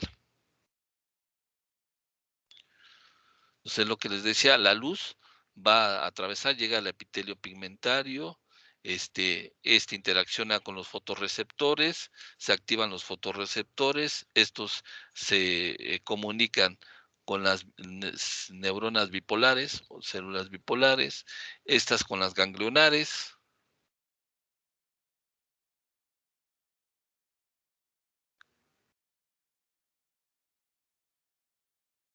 Y bueno, esto es la ubicación, ¿no? De el punto de mayor agudeza visual, que es la fobia, aquí. Y ese es el punto ciego. Esa es la parte, es decir, que habría un punto del campo visual que nosotros no tenemos información, pero no vemos ese parche, ¿no? Decimos, híjoles, aquí no veo nada, sino que nuestro cerebro,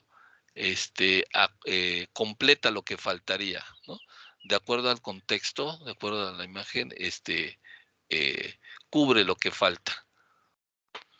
Vean aquí cómo se proyectan los axones de las neuronas ganglionares, posterior, medial, llegan al quiasma óptico, entonces algunas se van al lado opuesto, otras al mismo lado, siguiendo el tracto óptico hacia el núcleo geniculado lateral. Del núcleo geniculado lateral, pues estarán las dos rutas, una ruta más corta, que es el tracto genículo calcarino, de asa corta, y el asa de Meyer, que también es un tracto genículo calcarino, pero que tiene un trayecto mucho más largo, porque se proyecta primero más anterior hacia el lóbulo frontal, luego se dirige posterior y medial, para llegar a esa región calcarina. Vean, les decía de los campos visuales. Entonces, de información de los 4 campos visuales de cada globo ocular, pues se estaría procesando, se llevaría información a las ambas vías, hacia el tracto óptico izquierdo como al derecho, ¿no? Entonces hay, hay una convergencia de aquí de axones que traen información de diferente campo visual, que llega hacia el núcleo geniculado lateral, y luego están los tractos geniculocalcarinos, el corto y el asa de Meyer, que es un poco más largo, llegando a la región calcarina. Y vean cómo, por ejemplo, del campo visual, del campo visual superior, del superior izquierdo, por ejemplo,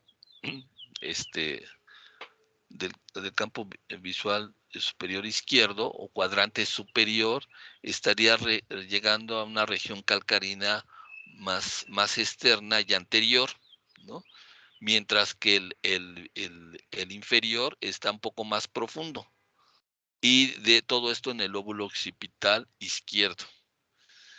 En el caso del campo visual derecho, estaría llegando hacia la parte izquierda, o sea, se va a la vía contralateral, ¿no? De los campos visuales, ¿no? Entonces, esto también es, pues, bastante interesante.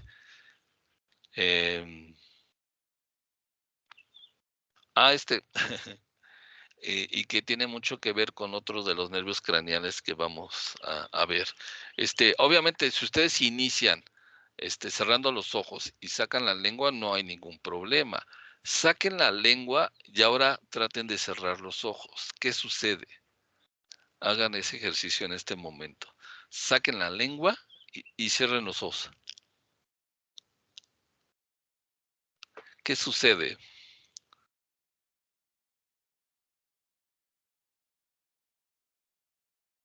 ¿Qué estaría sucediendo?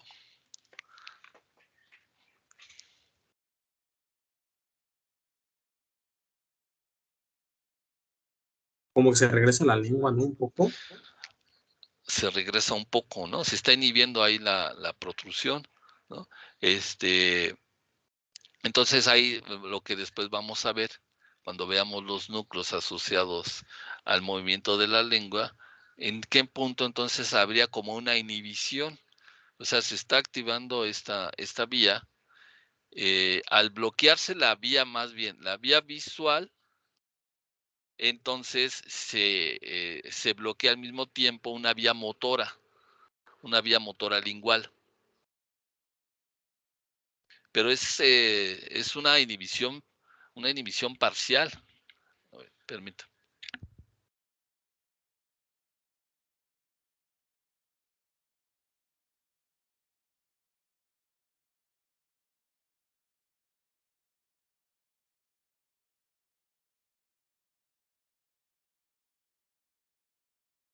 Perdón. Entonces sí hay, es decir, que al estarse, al bloquearse esta vía visual, también hay un bloqueo parcial de la motora lingual.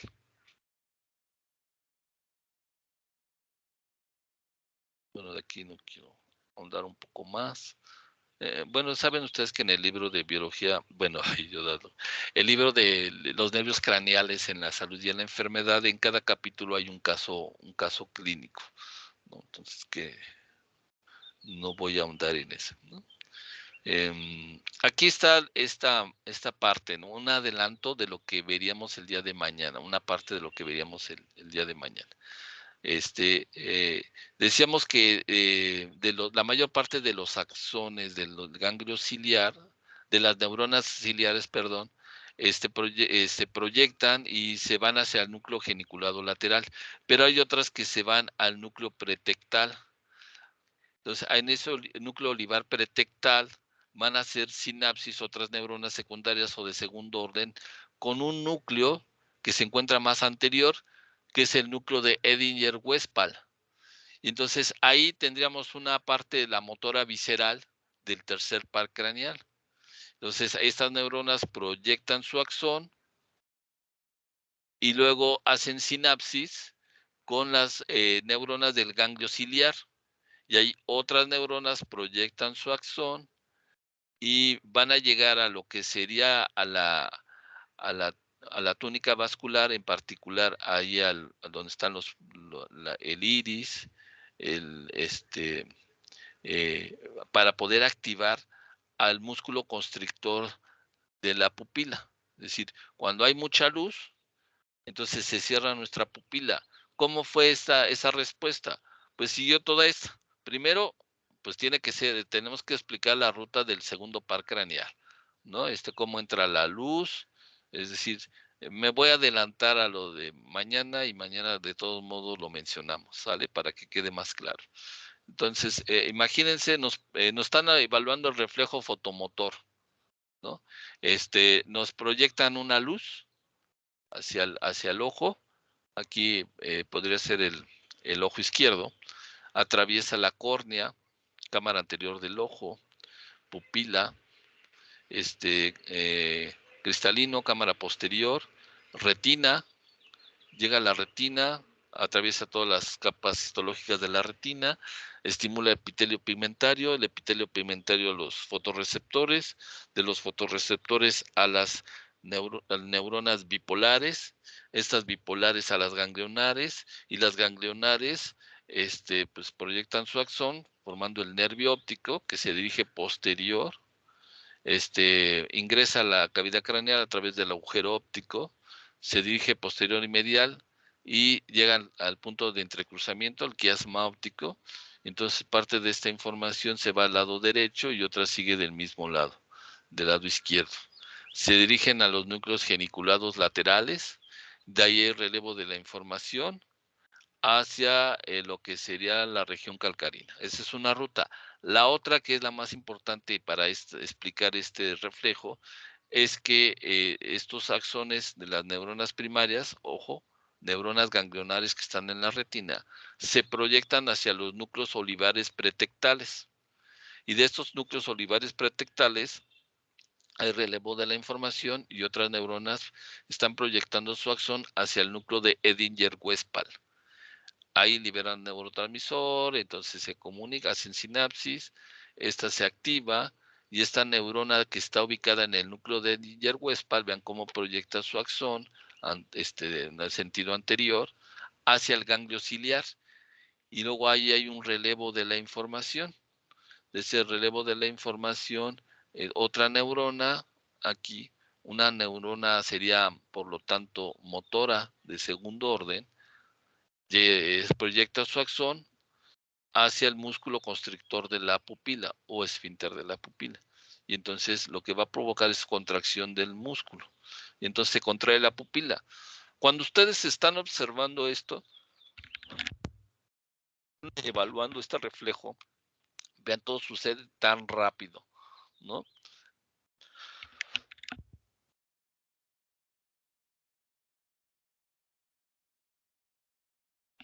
Sucede tan rápido, pero todos los eventos que tienen que suceder, es lo que yo les decía el día de ayer, que la percepción del tiempo es relativa, ¿no? Nosotros así, de manera como individuo, ¿no?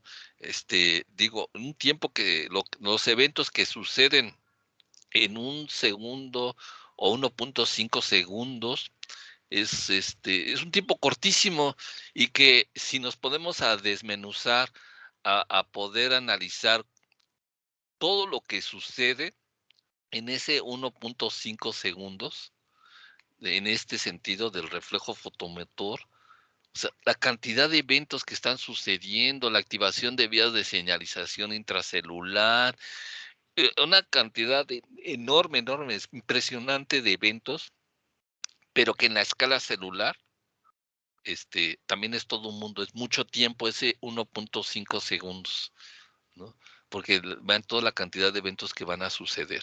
Yo te estoy hablando de que se comunica esta neurona con tal neurona, pero el simple hecho de decir se comunica, ¿qué quiere? Ahí el comunica, estamos dejando implícito todos los eventos a nivel celular que se están presentando, la liberación del neurotransmisor, ¿no? Para que se libere el neurotransmisor viene una onda de despolarización, y que entre calcio, y que ese calcio permite la fusión de la vesícula que contiene el neurotransmisor ahí a la membrana, que se libere el neurotransmisor al espacio sináptico, que se una a un receptor, pues si es un receptor de canal, es un receptor ionotrópico, al unirse induce un cambio conformacional que permita la apertura del canal.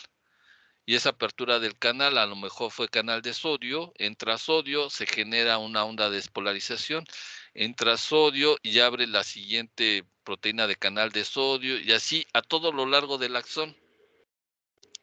Por ejemplo, en este evento, se abre canales de sodio, se cierran los otros, se abre sodio y viene una onda de despolarización.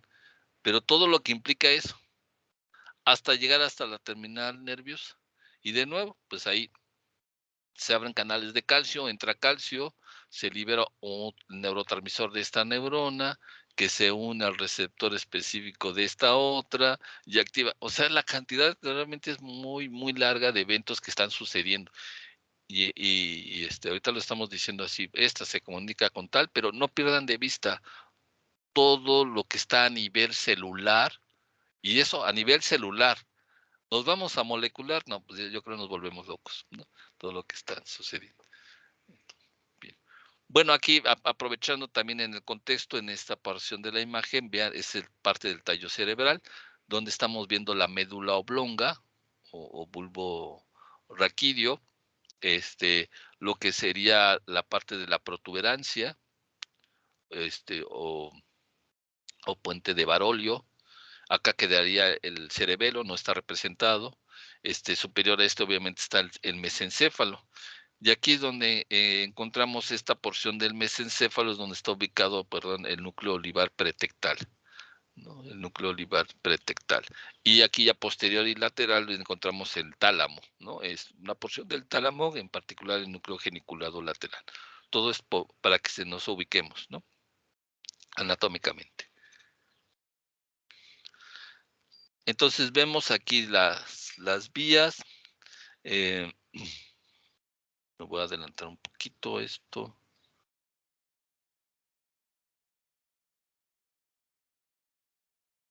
Por lo de los casos, le digo, está más asociado al caso clínico que se habla en este capítulo.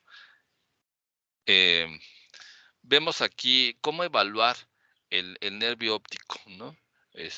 No el reflejo fotomotor, el nervio óptico, ¿no? Pues tiene que medir la agudeza visual, se tienen que medir, también evaluar los campos visuales, el reflejo fotomotor, pero recordemos que este reflejo fotomotor está dado tanto por el segundo par craneal como el tercero, y la visualización del fondo de ojo, pero esto se logra con un oftalmoscopio. Entonces, ¿cómo puedo medir la agudeza visual en una persona, en un paciente? Pues tiene que ser un ojo a la vez, ¿no? Entonces aquí este paciente se le está evaluando su agudeza visual del lado izquierdo. Y pues es muy común utilizar esta cartilla, sobre todo por los optometristas, los oftalmólogos, la cartilla de Snellen. Entonces, pues ahí pues le van preguntando al paciente qué letra se ve en esta, pues se va generalmente de mayor tamaño a cada vez un menor tamaño, para ver en qué escala es donde ya tenemos problemas, los problemas para poder identificar las letras o las letras. Entonces es un ojo a la vez. Y no nos vaya a pasar eso, ¿no?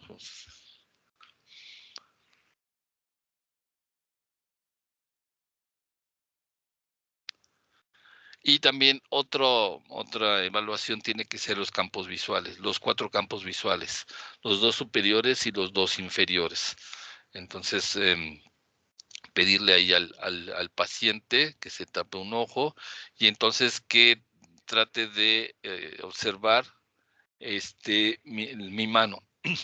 Entonces la mano la voy a colocar en diferentes puntos, en 4 puntos, y cada uno de estos puntos que abarque uno de los campos visuales, los 2 superiores y les digo los 2 inferiores.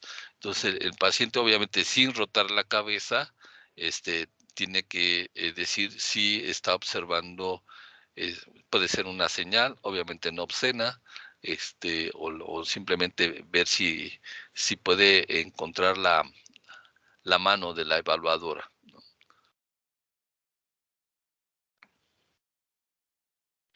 El fondo de, del ojo, que sería la retina, con un oftalmoscopio, pues se tiene que hacer también esta evaluación, esta exploración. Aquí vean cómo está el punto ciego, que es donde está la salida de los axones del nervio óptico, del globo ocular, pero también la entrada de la arteria de la retina, de la vena retiniana. Y aquí vemos un poco más medial, vemos la fovea y la foviola al centro, que son los puntos de mayor agudeza visual. A ver, un voluntario o voluntaria que me describa la vía neural. Este pirata, imaginen que nos está viendo, ¿no? ¿Cómo iría su información? Esa información visual de su ojo izquierdo.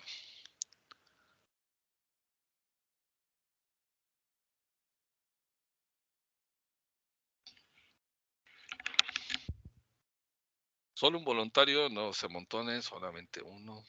No se preocupen, todos van a participar, van a tener oportunidad de participar en algún momento. Ya saben que no se preocupen, si se atoran, los vamos apoyando. Nos vamos apoyando entre todos. El caso es que pues se animen para que en cuanto más practiquemos, más se nos queda, ¿no? Es lo que les decía de esto de la repetición es importante para consolidar los procesos de memoria y de aprendizaje, ¿no? Repetición con comprensión.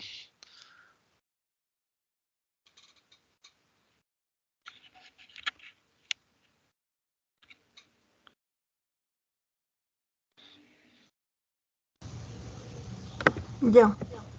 ¿Quién dijo yo? Nancy.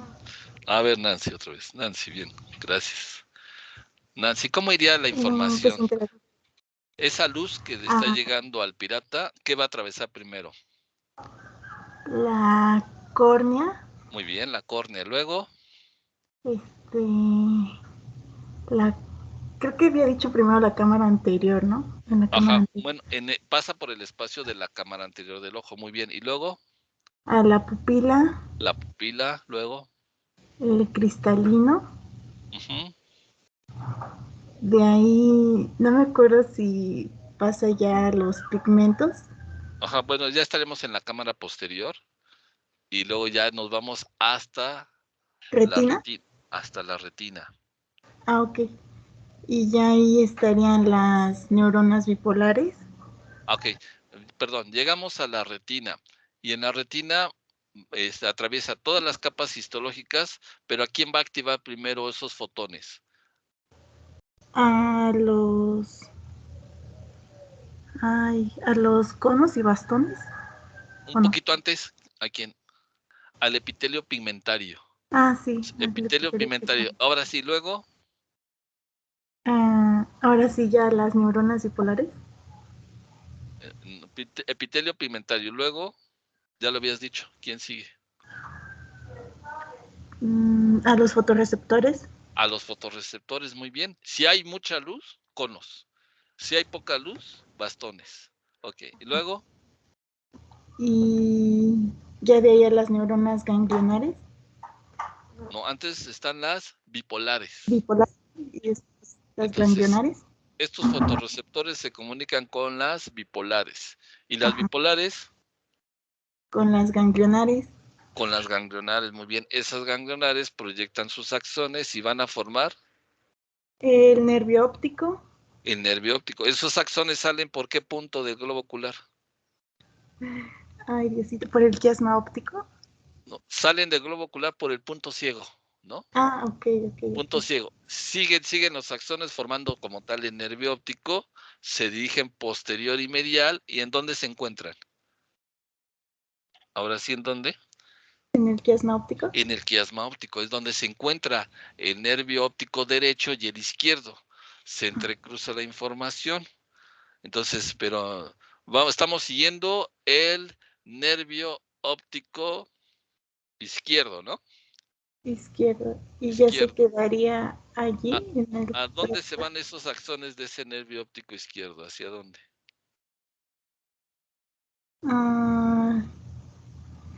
Ya de ahí ya no sé.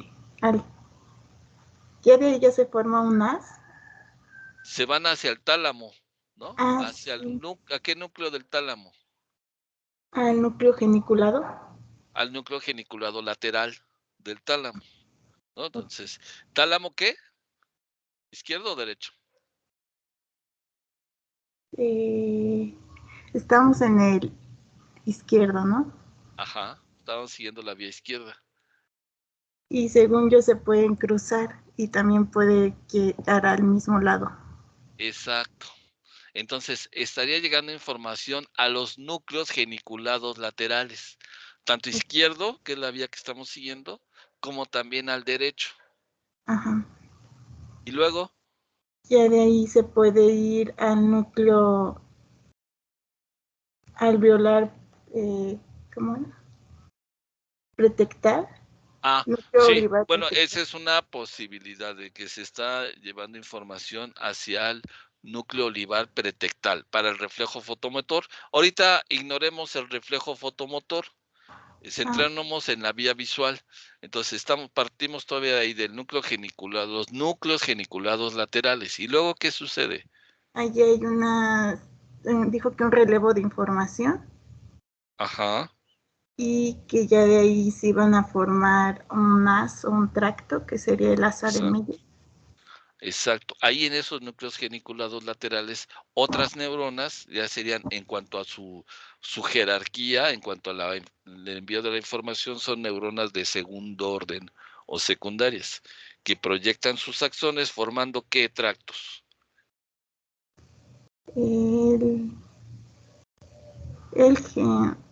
Pues, ¿quién es ese? El de Meyer. Ajá. Uno largo, uno más largo. El de genículo calcarino, ¿no? Ajá, los dos son genículo-calcarinos, porque van de los núcleos geniculados a la región calcarina. Entonces No, pues tenemos no se el acuerda de. asa de Meyer. Ajá. Y el otro, pues a lo mejor para distinguirlo y no confundirnos tanto, podríamos, ya saben, los dos son genículo-calcarinos, pero al más largo, mejor para distinguirlo del otro, le decimos asa de Meyer. Y el otro sería el tracto genículo-calcarino. Pero ya sabemos que los dos tendrían el mismo nombre, pero son como gemelos casi, ¿no? Para poder distinguir esos gemelos, ¿sabes qué? Tú vas a hacer Meyer y tú vas a hacer tracto genículo-calcarino. Entonces, estos se van a proyectar hacia qué lóbulo. Al occipital. Al lóbulo occipital, ¿qué región? Ay, ya no sé.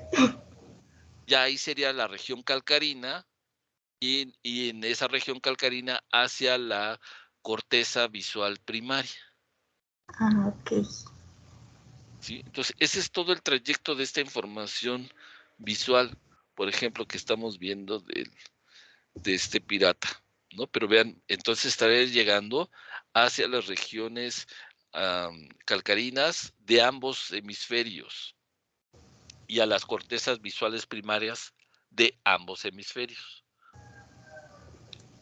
Ok. ¿Por qué es importante de relevo de información? Imagínense si no fuera así, no estuviera el quiasma óptico, pudiera tener una visión completa de todos los campos visuales.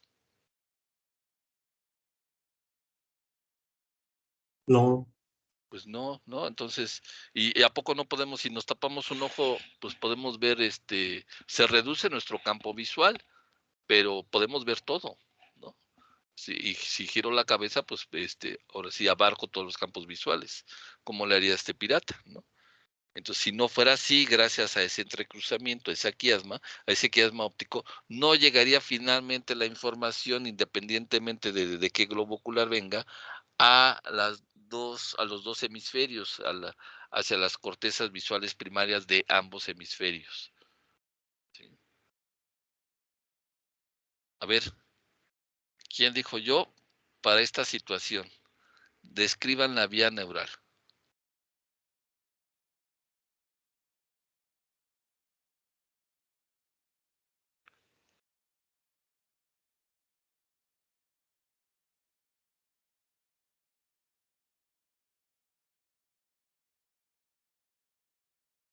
Prácticamente es lo mismo que acaba de describir Nancy.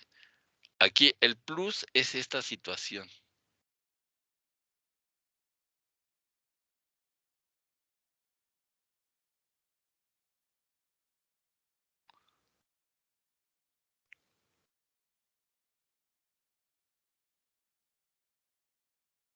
A ver, ahora un chico, a ver, Un voluntario o una víctima. No quisiera que hubiera víctimas, mejor voluntarios.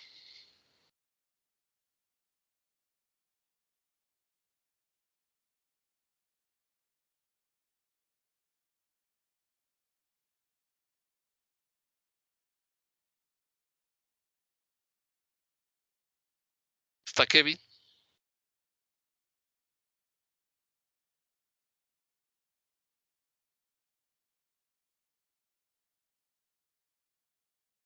Kevin, ¿estás ahí?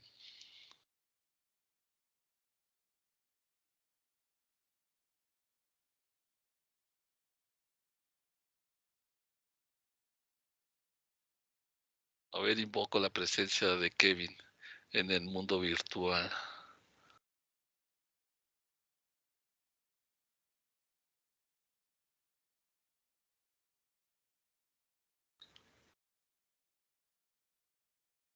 Bueno, invoquemos otro espíritu, el de Luis. Luis, ¿estás ahí?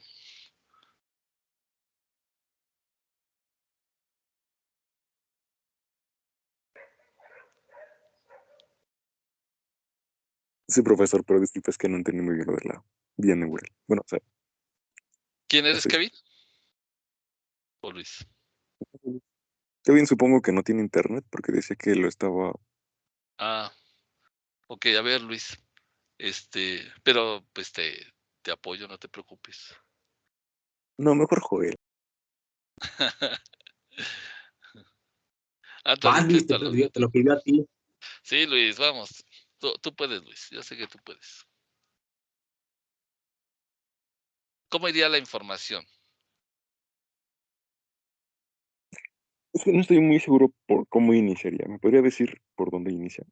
Sí. No entendí muy- ¿Cuál es la capa que va a atravesar primero esa luz? Primero, atravesaría, pues, la capa. Pues yo diría que primero sería la córnea, ¿no? La Si estamos... córnea, muy bien. Entonces está atravesando la córnea de ambos lados, ¿no? Aquí no hay de otra, son las dos vías al mismo tiempo. Entonces atraviesa las córneas. Luego, Pues, ¿qué espacio es ese que está posterior a la córnea, pero antes de lo que sería la pupila?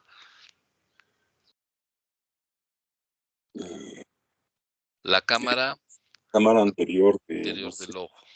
Ajá, la cámara anterior del ojo. Luego esa luz atraviesa ¿qué? ¿Pasa por el- dónde? no, Se- va antes de eso va la...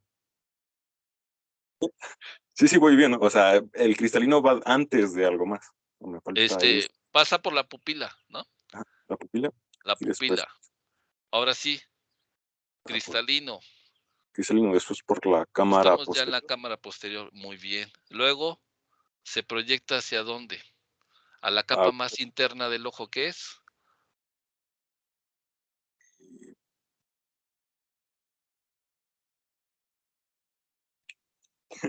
ay, ¿cómo se me va? Es la retina, ¿no? Después. La retina. Retina. Y de eso va al Llegamos a punto, la retina. Sale. Ahora, ¿a quién va a estimular?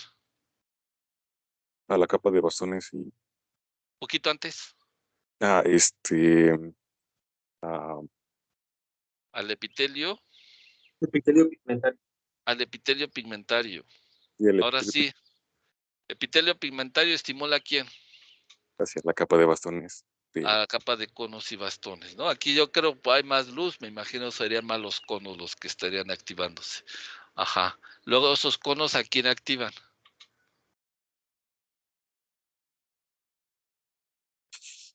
ah, de que ya me pierdo, lo siento. Ahí tenemos neuronas. Tenemos neuronas que tienen dos prolongaciones, una que va a dar origen al axón y otra a las dendritas. Entonces son neuronas bipolares. Entonces, los conos estarían activando a las neuronas bipolares. ¿Y estas bipolares a qué neuronas?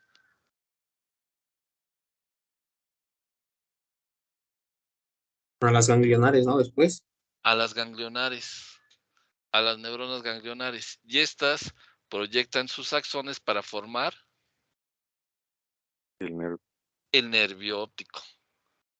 saliendo por el agujero ciego, se proyectan posterior y medial. ¿Y por dónde ingresan al cráneo? Por el agujero óptico. Por el agujero óptico. Luego, ¿qué sucede? Se siguen proyectándose posterior y medial Al canal quiasmático. al quiasma óptico, entrecruzamiento de la información. Y del quiasma óptico, ¿hacia dónde se dirige? Al. Ah, este.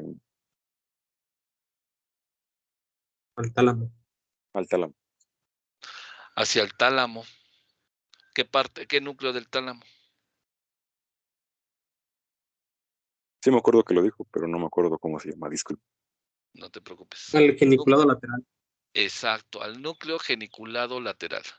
Al núcleo geniculado lateral. Ahí de se puede llegar al olivar, no sé qué. Ajá, para el reflejo fotomotor. Pero ahorita vamos a hacer a un lado el fotomotor y seguimos nada más la visual. Entonces, de ese núcleo geniculado lateral, ¿qué sucede? Hay relevo de información, ¿no? Ujú. Y esos axones de estas ahora neuronas de segundo orden o secundarias proyectan sus axones y forman ¿qué? Ese conjunto de axones en el sistema nervioso central se le llama. Que forman dos rutas, ¿no? Bueno, Forman dos rutas. Ujú. una Entonces, es el asa de Meyer, que es como una ajá, ruta larga, ajá, y el otro es el tracto genículo calcarino, una exacto. ruta más corta. Entonces decíamos, para no confundirnos, ambas rutas son tractos que se llamarían geniculocalcarinos. Entonces vamos a dejar el tracto geniculocalcarino como tal a la ruta más corta, que sí se dirige un poco anterior, pero luego casi posterior y lateral. Y otra que es primero muy anterior hacia el lóbulo frontal y luego ya se va posterior, lateral y posterior, que es el asa de Meyer. ¿Sí? Entonces es como dos rutas de autobuses. Se dice, ¿qué autobús quiere para el México? Bueno, luego así me quiere un boleto para el México-Puebla. ¿Cuál quiere, el directo o el intermedio? No, pues el directo, ¿no? Porque el intermedio, pues, más larga la ruta, se va a paradas, sí es más económico, pero hago más tiempo, ¿no? Pues igual hay. El asa de Meyer, pues da mucha vuelta. Y el otro, el directo, el genículo calcarino, es un poco más directo su trayecto. Ambos se van hacia el lóbulo Occipital. occipital. ¿Qué región? A la calcarina. A la región calcarina. Ahora, de esa región calcarina, ¿a qué parte de la corteza? Era visual, corteza visual primaria. Muy bien, hacia la corteza visual primaria. Uy, ya ves que sí, sí puedes. Corteza visual primaria. Hasta ahí está llegando la vista. Ahora, ya viene un poco más complejo el asunto. De esa corteza visual primaria, ahí ya le llegó la imagen, ¿no? Ya está interpretando. Viene el balón. Ahora, ¿con quién se tiene que comunicar esta región visual primaria? ¿Con qué otros lóbulos, qué otras zonas de esos lóbulos se tiene que comunicar para que tenga la oportunidad de hacer la atrapada? Si ella está extendiendo en esos momentos sus brazos, ¿qué vía está activando? ¿Qué lóbulo? O bueno, ¿qué lóbulos? ¿Podría ser óvulo frontal? Los lóbulos frontales. Entonces, para que se activen los lóbulos frontales, entonces se tienen que enterar quién les está pasando el chisme, quién les está enterando.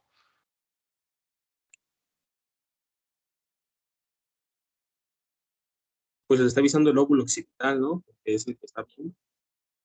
Que sería el lóbulo occipital. Esa sería como que una ruta larga, ¿no? No descartemos que haya atajos, que dentro de la vía que nos acaban de describir, que a lo mejor del núcleo geniculado lateral se vaya información directamente hacia el lóbulo frontal.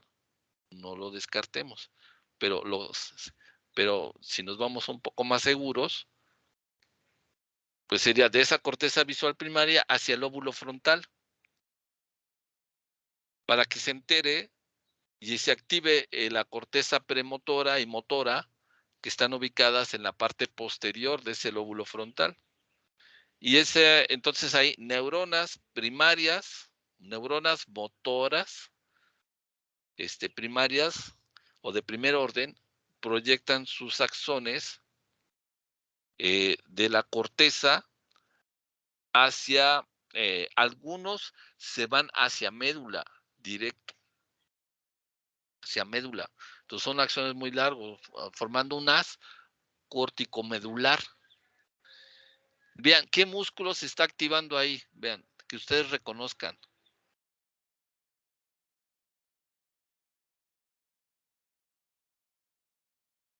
Pues podría ser músculo de la expresión facial, ¿no? Por los gestos que está haciendo. Un montón de núcleos, ¿no? Y vean ahí, nos queda muy enriquecedora esta imagen para todos, ¿no? Y en particular para los de la carrera de cirujano dentista. Efectivamente, músculos de la expresión facial, que tiene que ver con qué nervio craneal.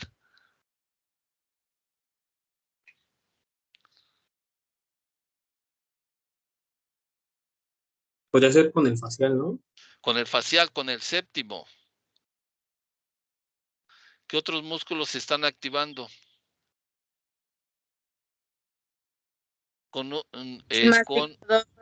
Los masticadores, ¿no? También los está Músculos del tensando. cuello. Exactamente. No solamente expresión facial, masticadores, músculos del cuello, ¿no? Vean ahí el esternocleidomastoideo. Músculos, como puede ser tal vez el tríceps un poco, los músculos de los brazos, seguramente de la región pectoral, o sea, la cantidad de músculos que se están activando y vías. Ahora, ¿qué otro más? ¿Se les ocurre algún otro nervio craneal para darles una ayuda? ¿Qué otro nervio craneal creen ustedes que también se pueda estar activando en esta situación?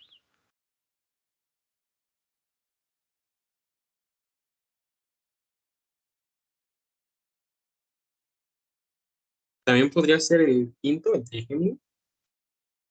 ¿Por qué? Porque los músculos como de la masticación también son parte, ¿no? Del Ajá, trigémino. exacto, el quinto. ¿Qué otro?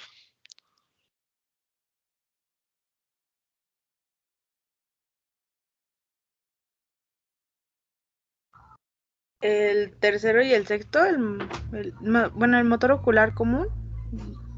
Dependiendo de dónde venga también el trayecto del balón, puede ser que se activen algunos de los músculos asociados a los músculos, algunos de los nervios asociados a los músculos extrínsecos del ojo, ¿no? Como puede ser el tercero, el cuarto, el sexto.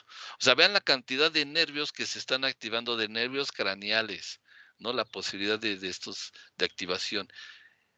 ¿Qué otro más? Ya Tal vez dije, el vago, porque como está activando un mecanismo de acción, diga, no sé, para el corazón o los pulmones, de que tome más oxígeno y que bombee más sangre. está en un momento de cierta tensión, necesita atrapar y no se diga si es un juego, ¿no? Imagínense una final, ¿no? El grado de tensión ahí no, o sea, vean cómo así una pequeña acción, una pequeña situación nos puede dar una gran cantidad de información de fisiológica, de vías neurales que se están activando, ¿no? ¿Esto no será importante también ahí?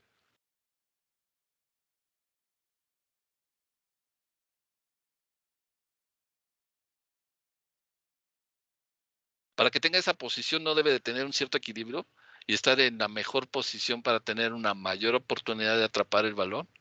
O no importa si tiene a lo mejor un pie nada más puesto y el otro así tambaleándose. No, tiene que estar en equilibrio, ¿no? Completo. Está en equilibrio. De lo poquito que alcanzamos a ver de la parte de la cintura hacia la parte inferior de las extremidades, está en una posición que le brinda cierto equilibrio. Entonces ahí también, ¿quién entra al juego? ¿El estato acústico? El estatoacústico, el octavo. Y no, si le seguimos, pues sin duda 11 y 12 también. O sea, la gran cantidad de nervios. Entonces, al final del curso, la próxima semana, piensen ustedes en una situación, la que a ustedes les guste, que con una imagen como esta, ustedes expliquen el trayecto de la información. ¿Por qué vías iría? Que abarque al menos 2 nervios craneales, ¿no? Que abarque 2 nervios craneales al menos. Si abarca más, pues genial, ¿no? Porque eso ayudaría más a que a ustedes se les quede grabado, que comprenda, mejor dicho, las vías neurales involucradas en los nervios craneales y en qué momentos se están ocupando, cuáles son sus funciones, porque de nada me sirve que yo me aprenda la vía, el trayecto, como ahorita lo hicimos, si no lo vamos a aplicar, ¿no? O sea, tenemos que identificar las situaciones en las cuales se está activando estas vías neurales. Muy buen ejercicio. Les agradezco. Pues lo vamos a dejar hasta hoy. Les robé 10 minutos más, pero bueno, ya por lo menos ya no nos retrasamos más, ¿no? Ya tenemos el tiempo suficiente para ver con el tiempo necesario cada uno de los nervios craneales. Pues el día de mañana revisaríamos 3 nervios craneales, que son cortitos, ¿no? Sería el tercero, el cuarto y el sexto. Y veríamos al final de estas, entonces, algunos ejemplos de los efectos que ha causado el COVID-19, ¿no? Y que ha afectado a estos núcleos, el tercero, cuarto y sexto, y al segundo que vimos hoy. Bueno, ¿alguna duda, comentario antes de despedirnos? No, ninguno. Pues, Pues, no, ya no. pues les agradezco entonces mucho su atención, que tengan un excelente día y nos vemos el día de mañana. Gracias, doctor. Hasta mañana. Muchas gracias. A Igualmente, hasta luego, profe. ustedes, hasta luego, cuídense. Bueno, maestro, sí una duda. La Dime. grabación, ¿cómo la podemos ver? O sea, ¿se va a subir al...? Queda grabada ahí en el canal. Entonces, necesito resolver lo de ustedes de que quedan como invitados. A ver si traten de acceder ahí al canal y me dicen si pueden. Si no, buscamos la manera de encontrar ahí una liga que ustedes puedan acceder a la grabación. Pero le intento a que no tengan ustedes ninguna restricción en cuanto al acceso a las grabaciones. Entonces les digo, creo que fue más sencillo para los alumnos de la UAP, porque esta parte de la plataforma Teams accedí a ella por la institución, por la UAP. A lo mejor por eso hay ese problema que como identifico a los alumnos que están inscritos en la UAP, pues fue más fácil para ellos ingresar al canal, pero le tengo que encontrar ahí como, si no, pues vemos la manera de pasarles una liga para que ustedes puedan revisar los videos sin problema. Bien, profesor, gracias. A ti, que te vaya bien.